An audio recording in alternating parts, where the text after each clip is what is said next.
Praise the lord. ఇవాల్టి వాక్యం, నీతిమంతులకు మేళ్ళు ప్రతిఫలముగా వచ్చును. సామెతలు 13:21.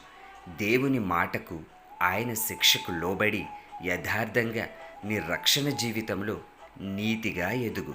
మంచి బుద్ధితో దేవుని దయలో జీవించు. వివేకముతో నమ్మకమైన బిడ్డగా బ్రతుకు. అప్పుడు తృప్తిగా అన్ని విషయాలలో మేలైన ప్రతిఫలముతో నువ్వు వర్ధిల్లుతావు. Praise the lord. ఇవాల్టి వాక్యం, నీతిమంతులకు మేళ్ళు ప్రతిఫలముగా వచ్చును. సామెతలు 13:21. దేవుని మాటకు, ఆయన శిక్షకు లోబడి యథార్థంగా నీ రక్షణ జీవితంలో నీతిగా ఎదుగు. మంచి బుద్ధితో దేవుని దయలో జీవించు. వివేకముతో నమ్మకమైన బిడ్డగా బ్రతుకు. అప్పుడు తృప్తిగా అన్ని విషయాలలో మేలైన ప్రతిఫలముతో నువ్వు